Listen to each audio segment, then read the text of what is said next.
Dubai is famous for its glitz and wealth. It has the tallest building in the world, the largest shopping mall, and so on and so on. Even though it does not have its own opera company or symphony orchestra, it does host various classical music events, including the InClassica Dubai International Music Festival and the Symphonic Middle East Festival. During a recent visit, I enjoyed 3 concerts in the symphonic series, which took place at the Dubai Opera.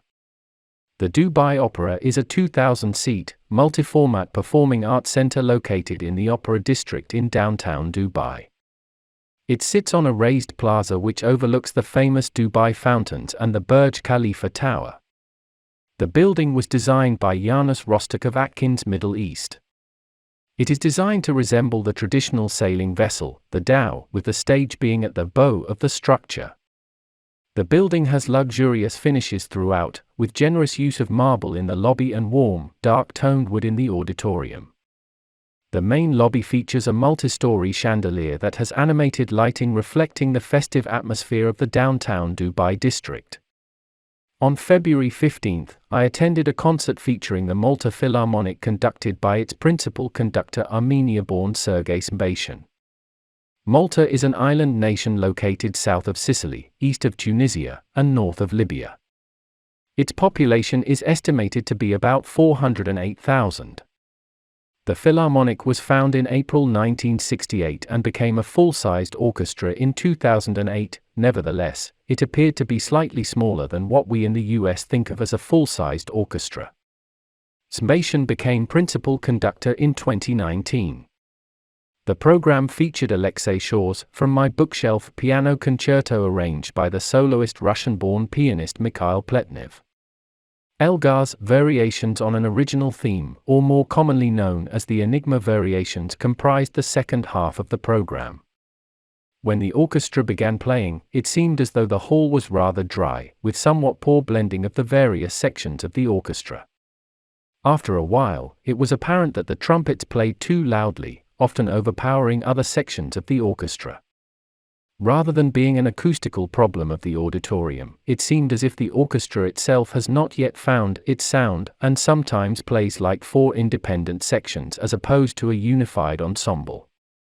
Ukrainian composer Shaw, who is self-taught, is composer-in-residence of the MPO and the Armenian State Symphony. He also holds a PhD in mathematics. He started to compose in 2012 at 42 years old. His music is as tonal, melodic, and colorfully orchestrated as anything written 100 years ago. It is easy to listen to but is unabashedly anachronistic. The Bookshelf Suite consists of 9 sections that portray notable literary characters, ranging from Cinderella, to the Queen of Hearts, to Tom Sawyer. Pletnev is a first-rate pianist who can breathe fire into his playing. This was a good performance of music that seems sort of out of step with today. At times it sounded like a movie soundtrack and as other times like it was freshly minted by Korngold or Caper. The Emirati audience chose to applaud after each section. The Enigma Variations held no surprises, but the lack of coherent overall sound left the performance just a bit bereft of power and depth. The penchant of the audience to applaud after each variation was particularly bothersome. It truncated the music's momentum. Conductor Sembatian grimaced and held his head at each interruption. He seemed exasperated by having to wait for the applause to subside. Apparently there is no prohibition on recording the concerts, and cell phone screens looked like fireflies flitting across the audience as patrons captured the music for posterity, presumably. On February 17, I attended a violin concerto gala, again featuring the Malta Orchestra and Maestro Sembatian. The first work was Joseph Vella's symphonic poem Rebihar. Vella was a Maltese composer and conductor. He composed this piece in 1986 and a recording is available on Facebook Watch.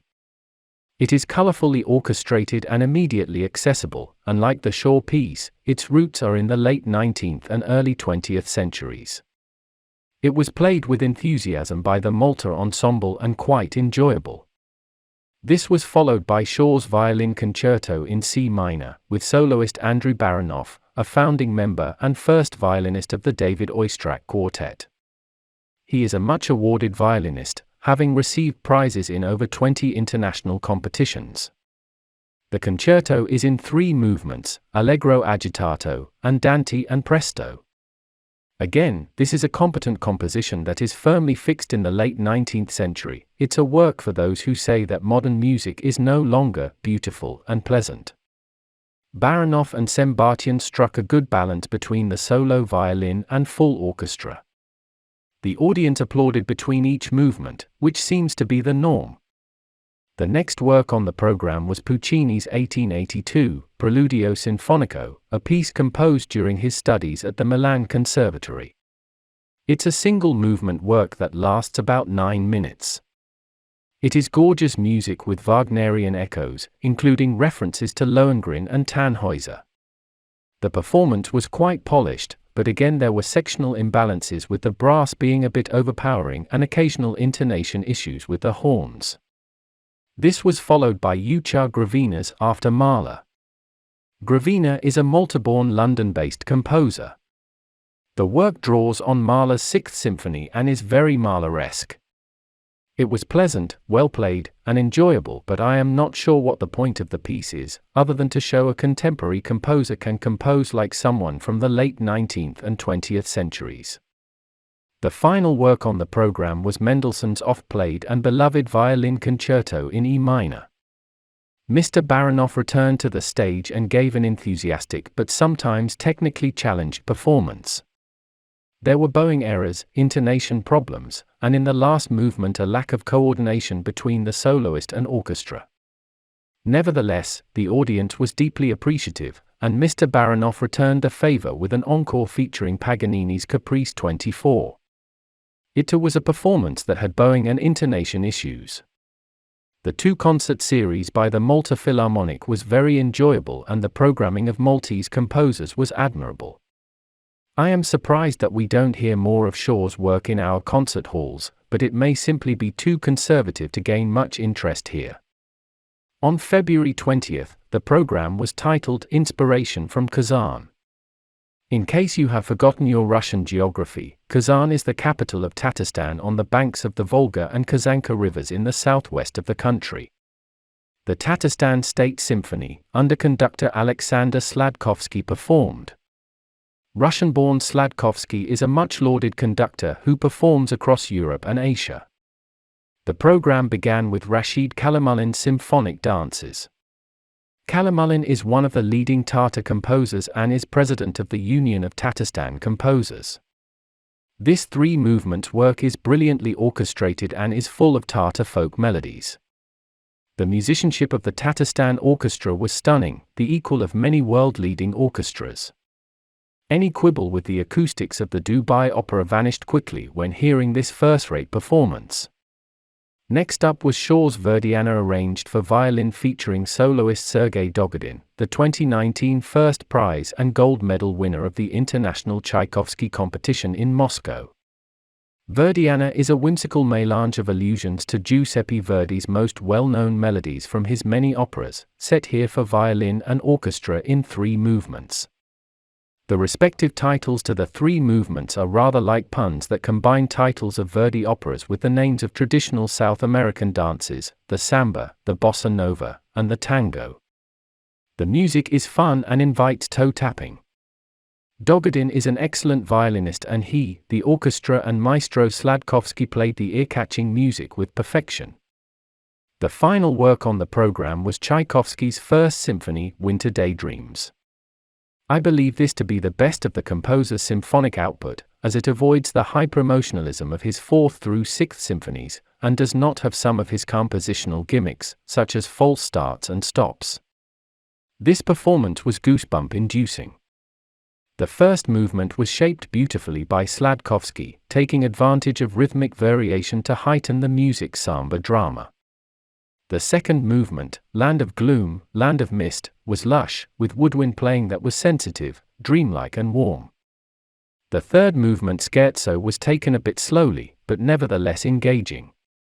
The fourth movement, showing off the composer's contrapuntal skills, was astonishingly well played. The grand finale again showed the power of this orchestra and its technical brilliance.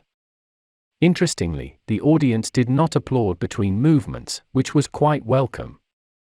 After 7 curtain calls, Maestro Sladkovsky returned with 2 encores, the Spanish Dance from Swan Lake and Trepak from the Nutcracker, both by Tchaikovsky. In all, the Tatarstan Orchestra delivered a fierce and satisfying concert. It is a masterful ensemble led by a first-rate conductor. The addition of Mr. Dogodin was simply icing on the musical cake. These concerts from the Symphonic Middle East Festival were thoroughly enjoyable and worthy of the great Dubai Opera facility. It was a joy to attend.